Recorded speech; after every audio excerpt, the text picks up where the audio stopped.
but on the other hand, it wasn't what it was cracked up to be.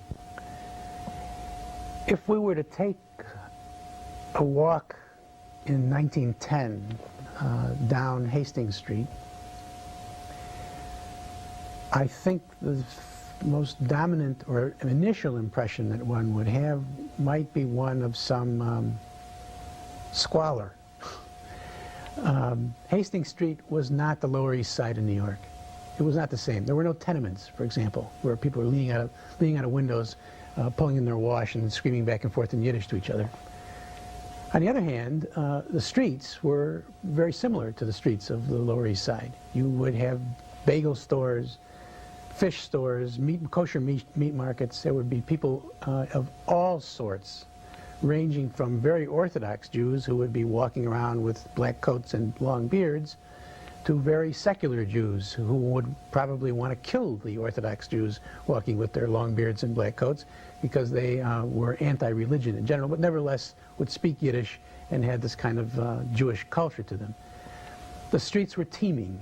They were, people knew each other. You would have people walking down the streets with large families, with children.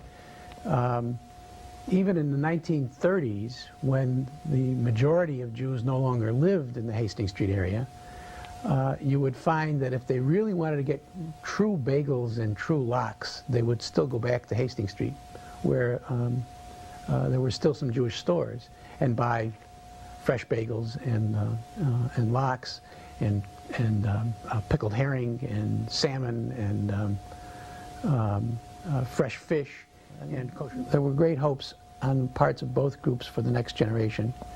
They tended to come true more for Jews who, after all, were still white and could get out of their neighborhoods and move into the professional world. They did, in spite of quotas at the University of Michigan and the med schools and the law schools.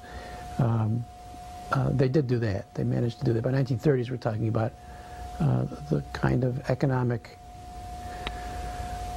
comfort that you would never have anticipated would be that of the first generation of Jews in Detroit, or even the second generation of Jews in Detroit. Relationships between blacks and Jews, starting with the Hastings Street neighborhood, which means we take us to around 1920, and then continuing into the 20th century, are complicated. They're not simple. They are very complicated, and ought not be reduced to simple phrases. There's a joke that when congregations shared tzedek, which I think became the largest or the second largest, certainly the largest conservative congregation in Detroit, when they moved from Chicago Boulevard to Southfield, which is where they're still located, there was a great dedication of the new synagogue, and clergy from Detroit were invited, one of whom was a minister whose congregation had purchased the old Shared Tzedek building and became a church. And this is, I think, an apocryphal story, although it may be true. The minister walked over to the rabbi after the ceremonies at the reception and said, "Take good care of the building. We'll buy it from you in 25 years." Automobile factory was a major attraction for Southern whites, Southern blacks, and for Jewish immigrants. The pattern that was established very early in the 20th century in Detroit was that immigrants, let's talk about Jewish immigrants would come to the United States, frequently settle in other cities, and then come to Detroit because they had heard talk of the $5 a day legend that Henry Ford was offering $5 a day. Same, I think, is true for working blacks and working whites from Kentucky, from across the river, from Cincinnati. They tended to come first to Cincinnati, and then they would make their way to Detroit. What, in most historians' eyes, is called the Great Migration refers to the migration of Russian, Polish, and Ukrainian Jews between 1880 and well, 1914, before the First World War, and then shortly after the First World War for a few years until the discriminatory, xenophobic, anti-Semitic laws were passed in Congress. These are a result of unprecedented, really, outbreak of anti-Jewish violence under the new regime in Russia, in the Russian Empire. So you get large numbers, enormous numbers of Jews migrating to the United States, a considerable number of whom eventually wound up in Detroit. When you talk about the Great Migration, when historians talk about the Great Migration and they happen to be in Detroit, you've got to be careful, because the Great Migration in Detroit is frequently used to describe the migration of black workers from the South to Detroit to get jobs in Henry Ford's factories. Those jobs became more available after 1915, I think, during the First World War, and then in the 1920s. Well, the Jews and the blacks got along just fine, as long as they were playing the way that the Jews wanted them to play it. As a matter of fact, the Jews had the pawn shops, they had the 10-cent stores, you know, and other business, and even the little grocery stores that they had.